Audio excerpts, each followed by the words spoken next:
Chapter 39 Explosive Exposure, Part 1. The bright afternoon sun was practically blazing as Twilight galloped through town, driven solely by her mind-numbing drive to assure Spike's safety.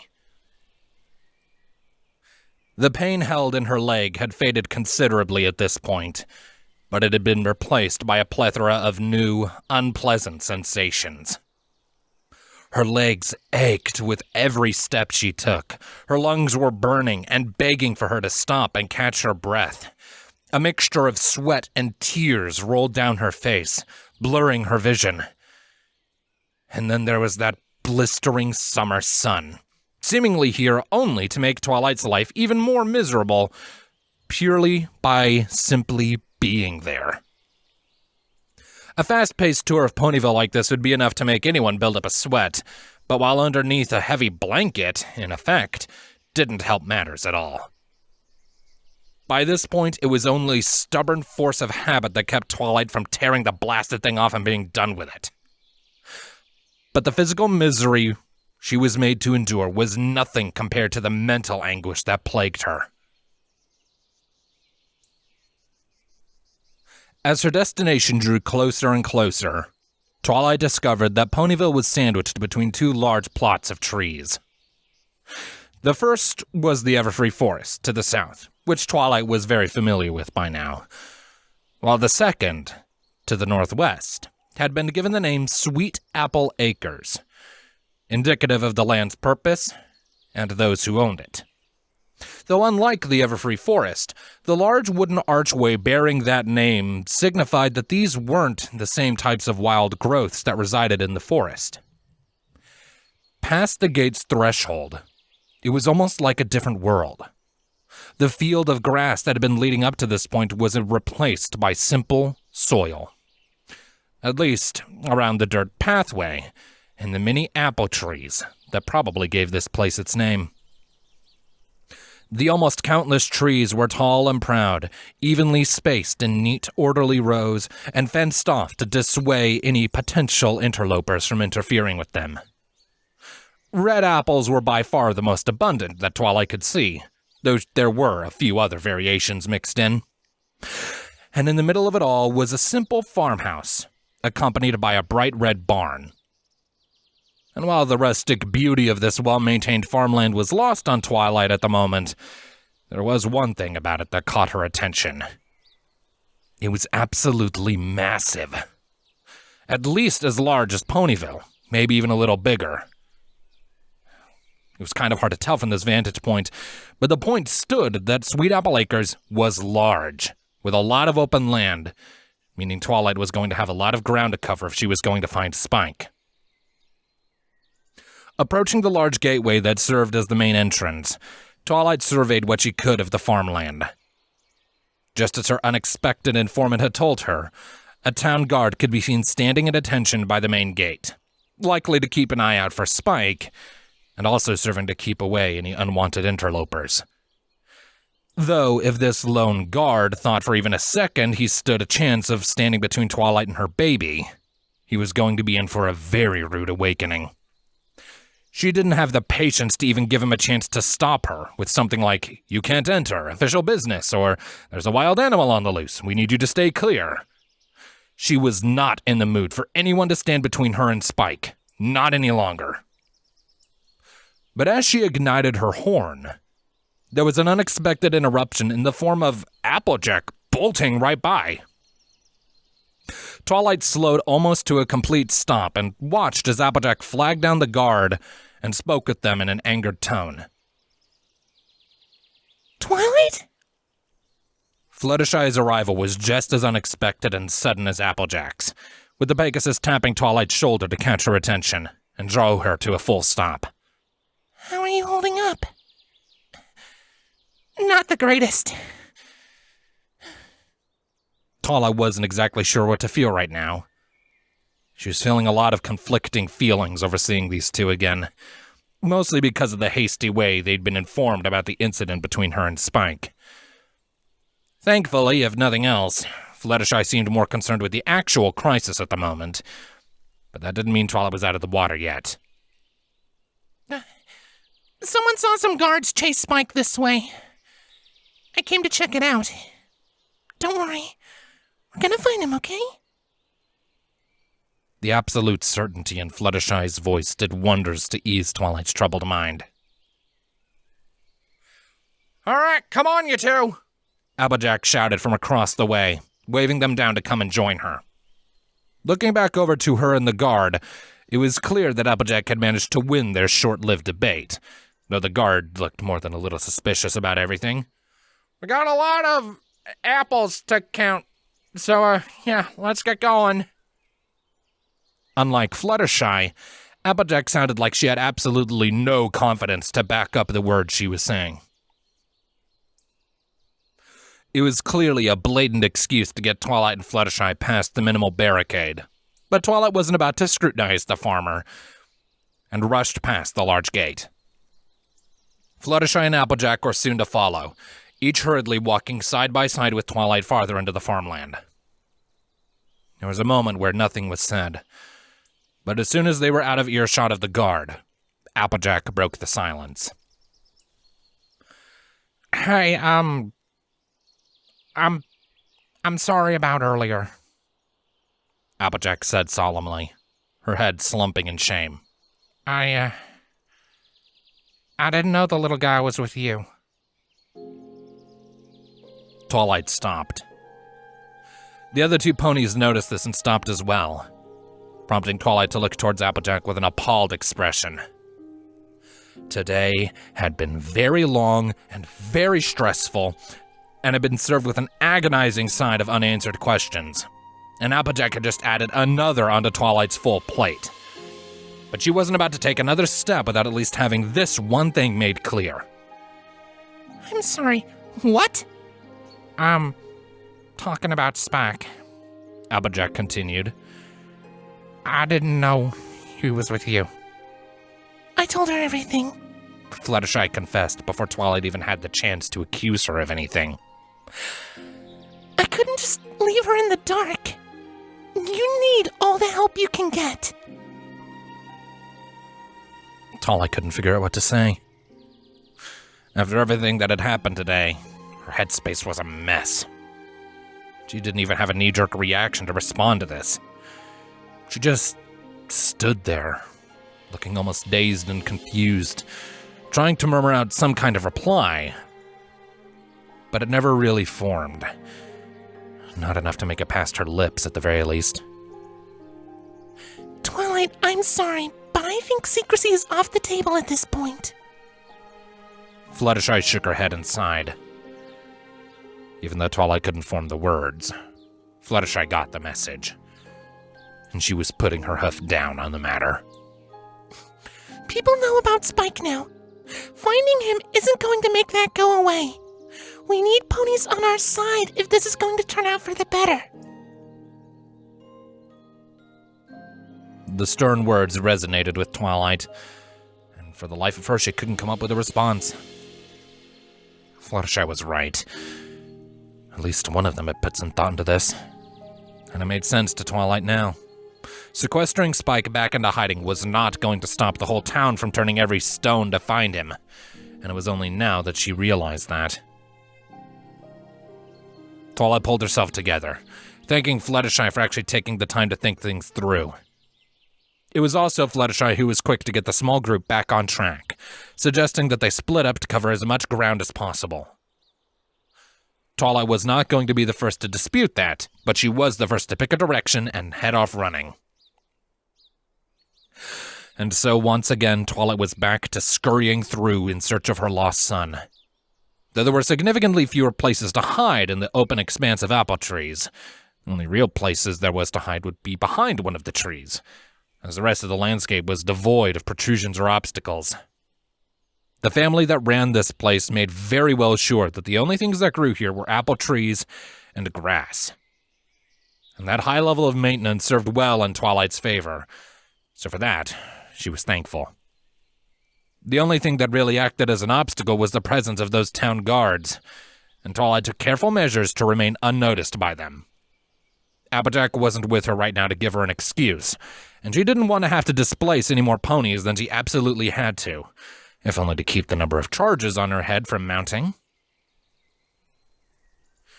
She called out for Spike only when she was sure she wasn't in the presence of any guards, and even then only loud enough for her voice to carry a short distance. It wasn't much, but she hoped it would help the dragon find his way to her, even though she was fairly certain he didn't want anything to do with her right now. She went on like this for what felt like hours, only able to tell the time by looking at the sun's slow crawl across the sky. It wasn't close to setting yet, but it had made quite the sizable trek in the time this search had dragged on. Spike! I'm sorry! I didn't mean what I said! Twilight called out as she searched, weaving between the trees like a sewing needle through fabric. Or at least, not in the way you thought I meant it. Just let me explain! Even with the occasional sighting of a town guard continuing the search, Twilight was starting to lose hope. Even after spending the better part of a day searching without end, she hadn't found a single trace of Spike anywhere. She felt like she was 10 steps behind him at every turn, chasing vague directions from others who had seen him before she even got the chance to. It was infuriating to know that he was still out here, somewhere, and she couldn't do anything about it. Even with the endlessly appreciated help from the few allies she had, the chances of her reuniting with Spike seemed to be getting slimmer and slimmer with each passing moment. Please. I don't want to lose you. With that last weak cry, Twilight slumped to the ground, as if to accept her defeat. Spike was still nowhere to be seen, and the trail had gone cold at this point. She'd been searching for so long, and there was nothing to show for her efforts. Her only shot now would be maybe Applejack or Fluttershy finding him. But Twilight wasn't counting on that little miracle happening. She didn't even think she deserved it. She had been acting horribly of late. Towards Pinky and Rarity, Fluttershy and Applejack, even to that town guard that she whisked away on a panic-induced whim. She had been acting like a spoiled child who hadn't been getting their way, and she couldn't ignore that anymore. And it wasn't even just today she'd been acting like that. All she had done last night was pester Rainbow Dash into allowing her to poke her nose where it didn't belong, constantly pushing the boundaries of the permission that she was unjustly given. Now, all of that had been for a good cause, or at least that's what Twilight told herself. But now all she could think of was how wrong she was about all of this. And then there was the matter of how she even got into this mess in the first place.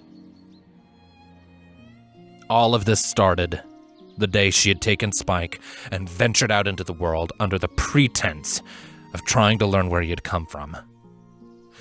And while she did want to find that out, it wasn't the real reason she had left Canterlot. It was fear of her loved one's mortality that had driven her to leave. And in the soon-to-be 3 years since she had made that decision, she had only looked back recently. These past years had been spent selfishly running away from a problem that there was no easy way out of, running away from the only people in the world who could possibly help her through it. There was no denying it. Twilight was selfish, maybe even heartless. She had been so willing to throw away everything else to spend centuries alone with a little creature that had fallen into her life, just based on the fact that he would outlive almost any other pony in the world. The past 3 years had only served to set Spike up for this disaster. And so early on in his life, too. It wasn't for her own sake that she wanted to find him. He had to be so scared and confused right now. Twilight could barely even stomach the thought of it. She had done enough already to hurt him, more than he ever deserved. And now she had half of Ponyville hunting him down under the pretense that he was a dangerous animal, because of a few red smears that were also Twilight's fault. "Hey, you! What are you doing here?" Someone shouted in an angry tone. Based on their authority held in the voice, it was likely one of the town guards. Twilight was drawn from her dismay and was placed on high alert, trying to think up of an excuse that would get the guard off her back, or just zap her away if that didn't work. But neither scenario would come to pass when someone else answered the question. I live here?" Applebloom sounded both confused and offended by the guard's question, which made sense, seeing as she did live here. This was her family's farm. But the sudden development did spark Twilight's curiosity, prompting her to sneak closer to the interaction. Keeping herself hidden behind one of the many apple trees, it was easy enough to spy on the two ponies. As expected, a unicorn mare bearing the guard's garb was angrily glaring at the familiar Earth Pony filly, who matched the grimace with her own. Though even now, Twilight couldn't help but notice that something seemed a little out of place. Situated next to Applebloom was a basket filled to the brim with foodstuffs. Apples, bread, a couple bottles of water, several other junk food items, and drinks too. Applebloom looked like she was ready for a picnic with that setup. And Twilight would have been ready to believe that she was, if it weren't for the towel and bar of soap hidden amongst the hoard of snacks. It's not the sort of thing one had in mind when preparing for a picnic, especially for someone as young as Applebloom. This discrepancy convinced Twilight that there was something more going on here. It gave her the same feeling as when Applebloom and her friends convinced her to help build that trebuchet. It stuck out to Twilight, and she decided she wanted to see what this filly was hiding. She just couldn't shake the feeling that this might be more relevant to her plight than it might have seemed. It wasn't much. Frankly, it was stupid, but at this point, she was desperate enough to follow even this far-fetched lead. "Okay, fair enough. But you still shouldn't be out here right now," the guard retorted in a snooty and condescending voice. "I don't know if you've heard, kid, but there's been some sort of weird animal running around town all day, and we've cornered it here. You being out here right now isn't a good idea.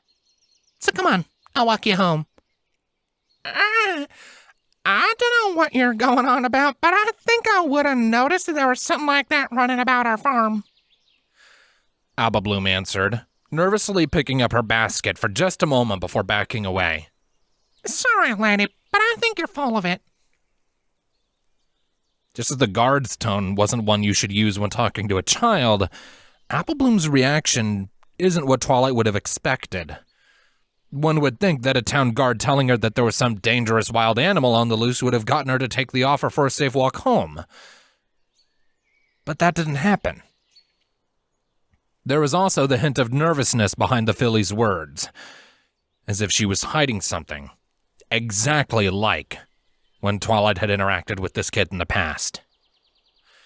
"Kid, I don't have time for this. You need to get somewhere safe." The guard clearly didn't take kindly to being insulted, but at least she was still willing to do her job. "I really don't think there's anything dangerous out here," Applebloom insisted defiantly. "Actually, I think you and your copper buddies just want to swap a few free snacks." "What? That's ridiculous. Just come on in. Wouldn't be the first time either. Don't think we haven't noticed." Applebloom shouted with growing confidence. "I hear Granny and Applejack talking about it all the time. Maybe I should go tell her that we got a whole squad of intruders running around. Huh? These ponies must have known something about Applebloom's grandmother that Twilight didn't, as that threat made her go pale in the face. She recoiled away, looking terrified of the elderly mare of the Apple family. And while Applebloom's remark was an obvious bluff, It was a bluff that was enough to get the town guard to turn tail and run as fast as Twilight had been moving all day. Twilight felt a small pang of nervousness about whatever this granny of Applebloom's was capable of, but such things were short-lived once Applebloom continued along her merry way, basket in tow. In response to this, Twilight went from frantically running around Sweet Apple Acres to quietly trailing Applebloom at a slow pace. She knew that if the filly spotted her, she'd get the same treatment as the guard did, so staying silent and unseen were her priorities. Applebloom was a lot less cautious than her pursuer was, thankfully, not even thinking to check if she was being followed. And after a short time of walking, Twilight caught sight of her destination. Sequestered deep within the heart of Sweet Apple Acres, looking to be situated in an older tree that had long since stopped bearing fruit, someone had built a little fort for levity's sake. It looked like it had been there for many years, and it had received many modifications in that time, like a balcony and what could only be described as a watchtower. It was an impressive structure, and Twilight could imagine most kids would love to spend hours on end in it. And it was pretty obvious that Applebloom and her friends had commandeered it for their own ends. Twilight watched as Applebloom ascended the staircase and stepped inside. Seeing as how she had already come this far, Twilight decided to go all the way and see if her gut feeling was right or not. Carefully, she moved towards the fortress and ascended the stairs. If her hunch was wrong, she didn't want to have to explain to a bunch of fillies why she had followed one of them to their clubhouse. It would take too much time, so stealth was once again chosen, as Twilight pressed her ear against the door, which proved to be entirely pointless as the open windows let the voices carry out of the small building, allowing her to easily eavesdrop on the conversation. Right. So there's also a bit of bad news. Applebloom was the first voice Twilight heard in the confines of the treehouse. There's a bunch of cops running around, looking for you-know-who. That's not good, Scootaloo added with a blank tone of voice. They're gonna look here eventually, right? What are we gonna do then? How are we gonna explain this? Well, there's not really anywhere else to hide him. Sweetie Belle spoke up. I knew if my mom found him in our house, she'd have 8 heart attacks. At the same time. We don't need to move him. I think he's just a wild animal. No offense. Applebloom continued. So there shouldn't think to look in here, as long as he stays quiet. You can do that, right, little buddy? There were a few seconds of silence before the answer came. And when it did, Twilight nearly screamed. Yeah, Spike meekly answered from within the clubhouse, to Twilight's elation. Thanks for helping me.